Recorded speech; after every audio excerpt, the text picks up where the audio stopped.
Hello, Saints. Thank you for joining us for Lakefront News. I'm Nikki Reese, and will be anchoring today's newscast.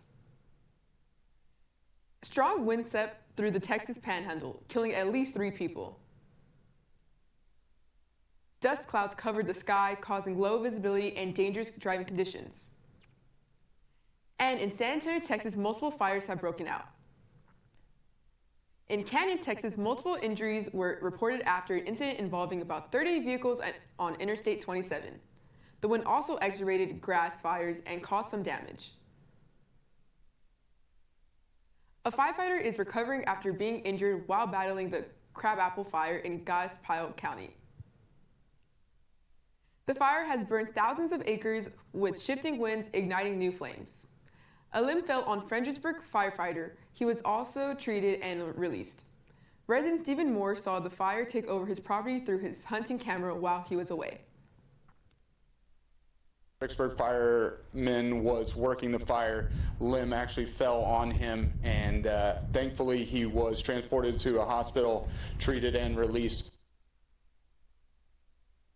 Firefighters remain on high alert as strong winds keep fueling the flames. The U.S. deported more than 250 alleged gang members to El Salvador, and video posted on social media shows the reception they received in the Central American country.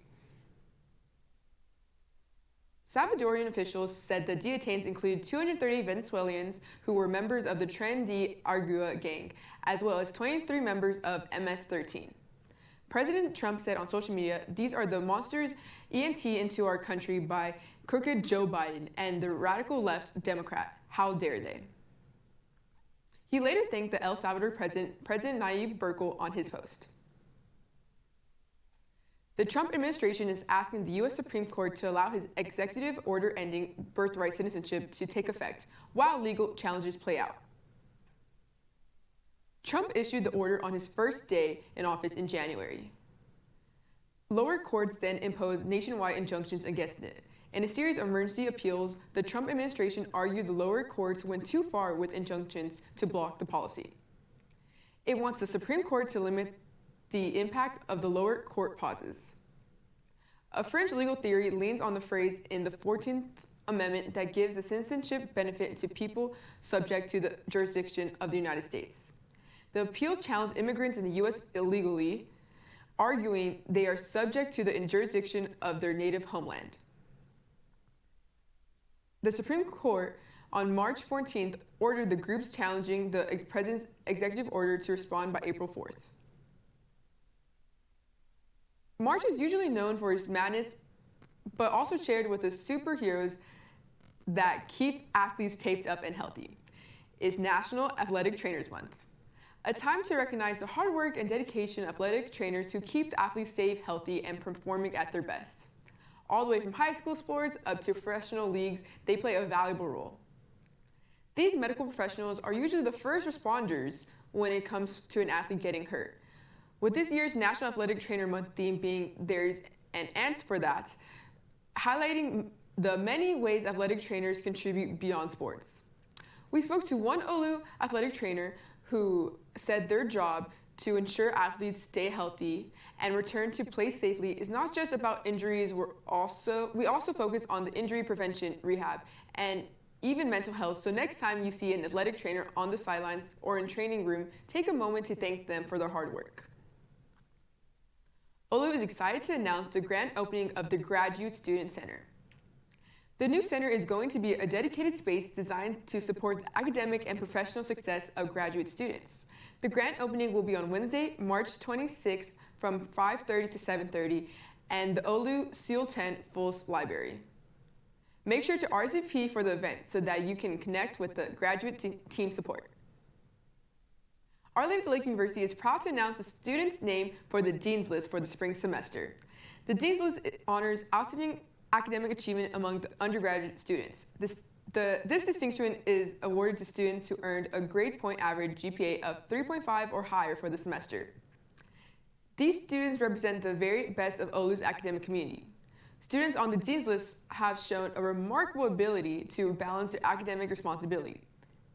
Cade Ryan is a perfect example of someone who not only balances his academic as he is on the spring 2025 Dean's List, but he is also a student athlete. My name is Cade Ryans. My older sister has always gotten good grades, and at every school she always was on the Dean's List, so that really helps motivate me to be on the Dean's List, as well as having good grades since I'm a student athlete on the men's soccer team. Congratulations to all the 2025 Spring Dean's List. Thank you for listening, Saints. Stay with us as we will be right back with sports.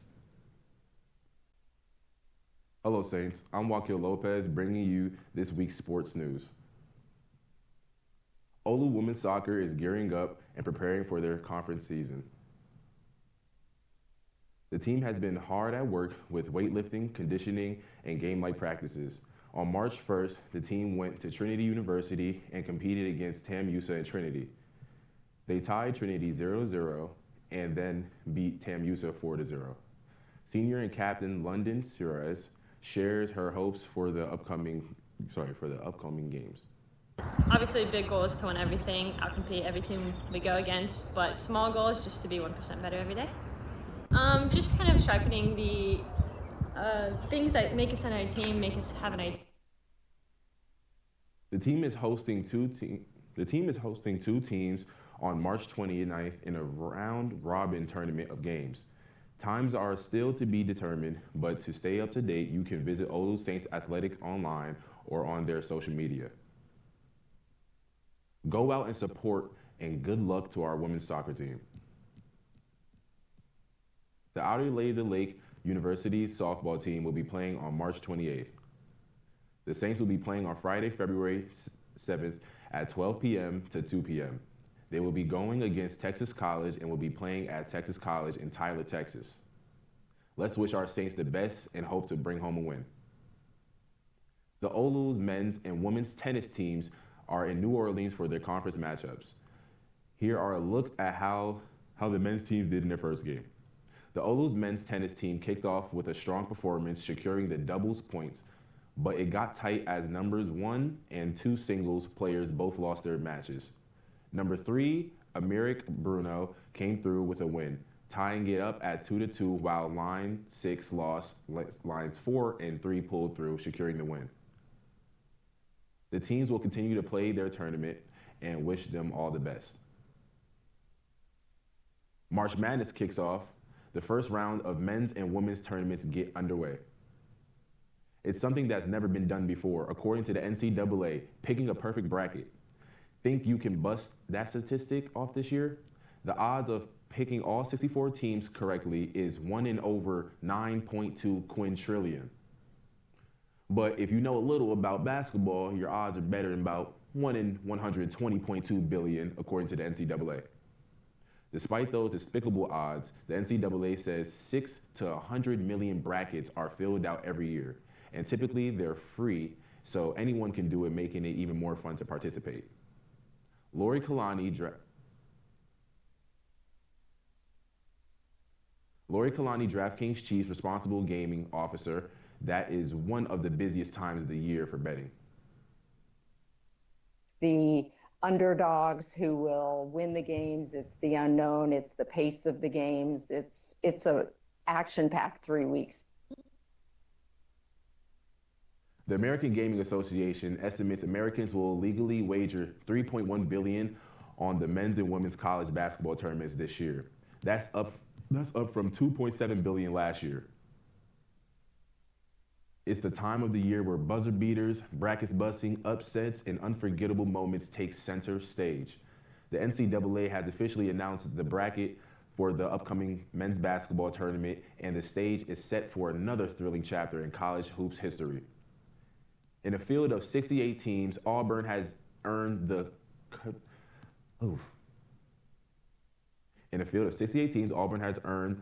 coveted distinction of being the #1 overall seed in the tournament. This is a huge moment for the Tigers, who had an exceptional season under the leadership of their coaching staff and star players.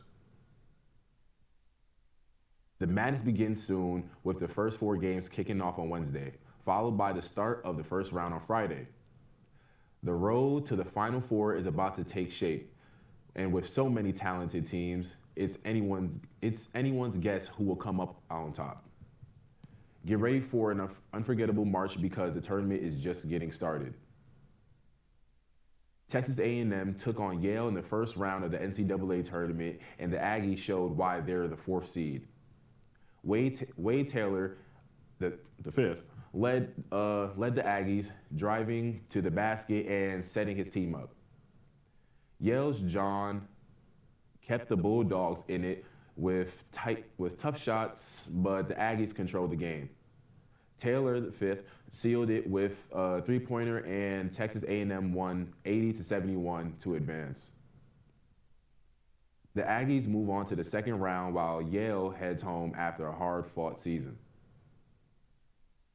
Bama. Alabama State kicked off March Madness with a big win Tuesday night. The Hornets and St. Francis were tied at 68 points with just over 3 seconds remaining in regulation. After a long inbound pass, Alabama State's Amir Knox made a lay that sealed the game. And this was the first ever tournament victory for Alabama State in history, being made a milestone for a program, a huge victory for the Hornets as they advance to the next round, proving that they belong on this big stage. The next big game is Thursday up against the top seed, University of Auburn. In other college basketball action, the North Carolina Tar Heels topped the San Diego State Aztecs 95-68. The bracket for the women's NCAA basketball tournament has been revealed. The 4 number 1 seeds are UCLA, the University of South Carolina, the University of Texas, and the University of Southern California. The UCLA Bruins earned the top overall seed for the first time in women's program history. The Bruins won their first conference tournament title since 2006 and come from behind win over USC in the Big Ten final. Overall, a record-setting 12 women's teams from the Big Ten are headed to March Madness. The women's tournament tips off on Wednesday with the first 4, followed by the first round on Friday. Something surprising happened at the finish line of the Los Angeles Marathon on March 16th. An American came in first place. Matt Richmond of Illinois became the first American to win the race in 31 years. His time, 2 hours, 7 minutes, and 56 seconds. The former Montana State University star crossed the finish line nearly 3 minutes before the runner-up. An American runner last won the race in 1994, with Kenya's placing first most of the time since then. Richmond says Sunday's race was only his second marathon. The Boston Celtics are entering a new era, and it won't come cheap. An investor group led by William Chilsolom is buying the NBA team for $6.1 billion. The deal has yet to be approved by the NBA's Board of Governors, but if it does pass, it will be the highest amount ever spent on a sport franchise in North America. The sale would give Boston its first new owner more than 20 years. Chilsolom, who grew up on Boston's North Shore, is a lifelong Celtics fan. Stay with us. Nikki will have more for you after the break. Welcome back, Saints. My name is Nikki Reese, back with health. It's a common spinal condition. Scoliosis affects an estimated 7 million people in the U.S. According to the National Scoliosis Foundation, if left untreated, the condition can worsen, causing significant pain, and may even impact the functions of some vital organs. Oftentimes, mild scoliosis doesn't have symptoms, and many cases may not require immediate treatment. But if the spinal condition worsens and is left untreated, experts say it can cause chronic back pain. And impacts. Challenges with screening is that the children who are most likely to get scoliosis are typically between the ages of 10 and 15. Parents should always be on the lookout for the scoliosis in their children and have it checked out right away. While the sale of raw milk across states lines is prohibited, sales of raw milk cheese are legal as long as it is aged for at least 60 days before landing on store shelves. But a new study suggests that a bird flu virus is stable and infectious in raw milk cheese for months. The researchers made mini cheese with milk spiked with bird flu. They found levels of virus remained infections for the full 2-month aging period in 2 cheese produced at the lower acidic levels. That suggests that making raw milk cheese more acidic may kill the virus and make the cheese safer to eat. Cat owner, take notes. There is a new cat food recall. The brand Savage Pet is recalling large and small chicken boxes over bird flu concerns. The boxes were distributed in retailers in California, Colorado, New York, Pennsylvania, and Washington. The FDA says people who fed cats the recalled products should watch for the symptoms of bird flu. No human infections have been identified. More information and details about the recall can be found at fda.gov. Nestle is recalling some of its frozen stuffers and lean cuisine meals over a potential wood-like material. The meals being recalled are lean cuisine, butternut squash ravioli, spinach artichoke ravioli, lemon garlic shrimp stir fry, as well as Stouffer's party-sized chicken lasagna. The meals were distributed at a major U.S. retailer between September 2024 and this month. Nestle says it's actively investigating the source of the wood-like material and is confident that it is an isolated issue. A new study suggests babies as young as 1 year old may be to form memories, but they just can't remember them. Researchers studied 26 young children ranging from 4 months to 2 years old. The babies were placed in a specific type of MRI machine and were shown a series of images, ones they had seen before and ones that were new. The researchers said if they focused longer on an image than that they suggested, they recognized it, which indicated memory recall. The researchers analyzed the scans and focused on the hippocampus, the portion of the brain associated with memory.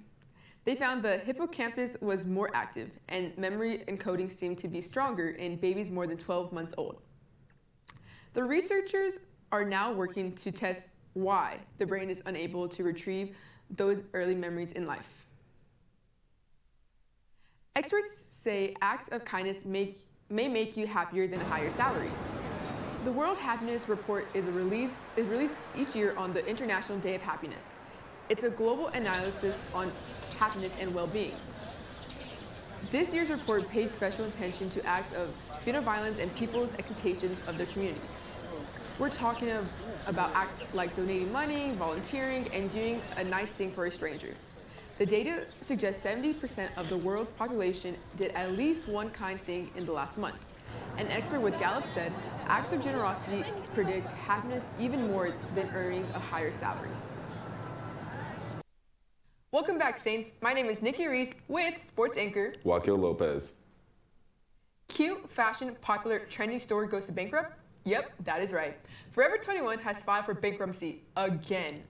It's the second time the retailer's U.S. operating company has filed in the past 6 years. In its filing Sunday, the company cited increased competition from foreign retailers of fast fashion. It's been struggling in recent years to keep up with the Chinese-owned retailers Shein and Temu, especially since online shopping boomed during the pandemic. Olu student Grace Reed tells us how she feels about this situation. I was super surprised to hear that Forever 21 was going out of business, and also super unhappy because I used to shop there as a kid and it had the best deals. Forever 21 said it will hold liquidation sales for its U.S. stores and is trying to find a buyer for some or all of its assets. Forever 21 first filed for bankruptcy in 2019, but was able to stay afloat after being purchased by investors. We are sad to see one of our favorite stores go, but go get your sales. Pepsi is buying a popular prebiotic soda brand, jumping on the trends of healthier sodas. Under the deal, Pepsi will pay $1.6 billion for Poppy. Poppy has become increasingly popular since its appearance on Shark Tank in 2018. In January, Pepsi brought the Siete Foods and the remaining half of the Sabra hummus brand as the company increases its lineup of healthier foods. He is one of the most well-known superheroes in Canada. And now the fictional character Captain Canuck is taking on President Trump in a new illustration from the comics creator. Captain Canuck emerged in the 1970s as distinctly a Canadian icon. He embodied values such as politeness, peacekeeping, and quiet strength, all while donning a bold red and white costume. The new image shows Captain Canuck wagging his finger at President Trump and pushing back on his threats to make Canada the 51st state. The cartoon hero is telling the president this is a ridiculous idea. The cartoon's creator, Richard Comley, says he has heard from some of his American fans and some have apologized for President Trump's tariff war and the way he is treating Canadians. Let's talk about Champagne Poppy. Drake's musical label is asking to dismiss the rapper's defamation lawsuit over the song Not Like Us, which he's not. Drake sued Universal Music Group in January over Kendrick Lamar's diss track. UMG also represents Lamar. Drake accuses the label of defamation and harassment, claiming it promoted a song that includes false allegations. The company went on to say Drake sued his own record label because he lost a rap battle and wanted to, quote, solve his wounds. Come on, Drake. Drake's attorney says UMG is trying to avoid accountability. At the Grammys last month, Not Like Us won 5 awards, including Song and Record of the Year. But that's not the only thing happening with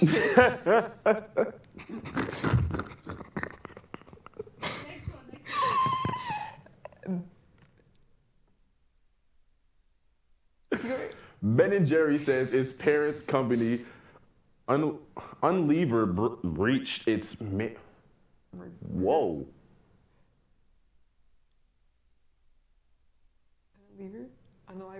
Unilever breached its merger agreement by firing the ice cream company CEO, right? Yo. CEO. It's not going.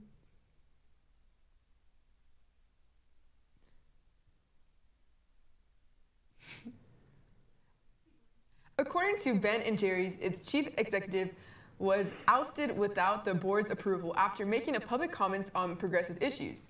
It's the latest escalation of an increasingly ugly dispute between the brand and its conglomerate owner that began in 2021. Lawyers for the ice cream brand said rules stemming from its 2000 merger protect, quote, Ben & Jerry's interest by precluding the unilateral removal of its CEO. The complaints is the latest in a string of them against Unilever for attempting to silence the ice cream brand on social media. A Dallas man says his Tesla was vandalized at the airport. The incident comes as Tesla vehicles are being targeted all across the country. Jeff Nguyen found his Tesla keyed after returning to his car at the airport. He says it's hard to believe someone will go to such extremes just to cause harm. We came back, the car to the right on this side was gone. So I could just see that a bright white line. It's kind of mind-boggling to me that there are people that are so triggered and so disturbed. Tesla vehicles have become more targets amidst rising protests against CEO Elon Musk. But that's not the only thing happening at airports. A disturbing incident at a Florida airport is sparking outrage across the country. Authorities say a woman allegedly drowned her pet dog in a restroom sink after being denied a boarding because of the animal. Authorities at a major Florida airport say a woman is facing an animal cruelty charges after allegedly drowning her pet dog in an airport restroom. Officials say she had been denied boarding for her flight after refusing to properly crate the animal. Moments later, investigators say she was caught on surveillance footage entering a restroom where the horrific act allegedly took place. I don't understand what's the point of drowning your dog when you could just take him back home, you know? People are crazy. I agree. I don't think any animal should die. What you would have done? I would have brought it back home, called a family member to pick it up, even tied it outside or something. I would not have killed it. It's good, yes. See you guys later. Thank you, Saints.